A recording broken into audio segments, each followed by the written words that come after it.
Hey there, Heidi Cooper here, functional medicine practitioner, licensed esthetician from Skin Inside Out. Today I'm excited to talk to you guys about a subject, a question that I've been asked numerous times over the years. And I want to share with you guys the answer that I give to my clients when they ask, what about Botox? Botox injections for the face. And as with my clients, I really want to educate people so that they can make informed decisions about what they're wanting to do. So I'm going to share with you some research surrounding Botox today. There are some pretty significant dangers associated with Botox, and I really want to educate people about some of the risks of working with Botox, and then maybe some of the alternatives that we can look at as well. So Botox was introduced to the market back in 2002. The FDA approved it for cosmetic use. And one of the things that we know happens with Botox use is muscle atrophy. Well, that's problematic from the standpoint that when we're atrophying a muscle, we're really creating problems on a cellular level and really mitochondrial dysfunction. So in essence, we're really facilitating the aging process in doing that. We also know that it thins the skin, and that's something that happens naturally as we age anyhow, so we certainly don't want to do anything to facilitate the thinning of the skin anymore.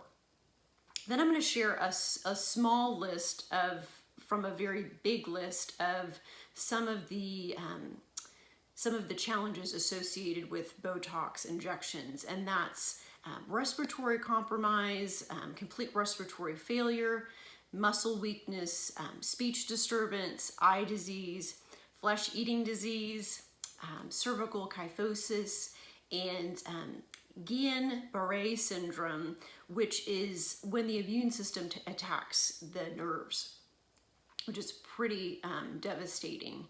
And then it's also associated with death. And that's just a very small list of the things that are associated with Botox injections. And people, I think they forget that the Botox, the botulinum toxin, is one of the most potent toxins to humans. I mean, it's far more toxic than cyanide even. And so I think sometimes people forget to even consider that that might be what they're injecting into their systems. And something that hasn't even been considered in these studies is how the body's ability to eliminate or to deal with this toxin. You know, as somebody who deals on a regular basis with cellular toxicity, that we're all exposed to environmental toxins that we don't have control over. You know, I beg the question, you know, adding additional burden on the system when we're already so overburdened with what's going on environmentally in our food supply. You just really have to ask yourself that question. Is it worth adding that additional toxic burden on the system as well? And something interesting to note is that many of these people that experience these symptoms from working with the Botox didn't even begin to see those symptoms occur until maybe after 5 years of using Botox injections in their face. So it may not even be something that people experience immediately. I think there's a lot more research that needs to be done about what exactly is going on physiologically that it's creating a lot of these issues for people long term. And this doesn't even address an article that was written in Psychology Today called How Botox Changes Your Brain, which is really pretty frightening.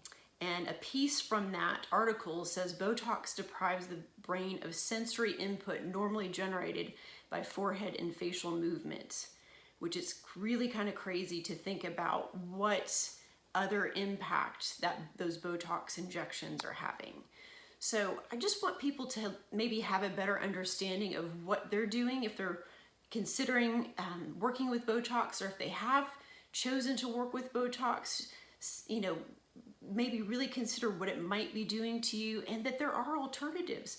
One of my favorite things about what I get to do is educate people on all of these amazing therapies and modalities of treatment. When we're looking at a holistic approach, we're really able to focus on anti-aging from an entirely different perspective. Of course, there are treatments that we can work with topically, which are super effective, but there's such a huge internal component that is such, from my perspective, a greater investment long-term in that anti-aging process. So I hope that this was some helpful information for you. It's a question I've been asked for years, and I really wanted to share this with you guys. And I will link below all of the research that I'm citing as well for you to dive a little bit deeper and for you to really be informed about the decisions that you're making, because there are some really great alternatives.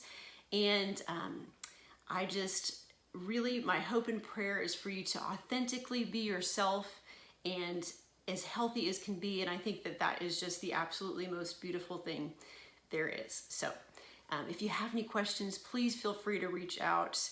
I'm always happy to answer questions.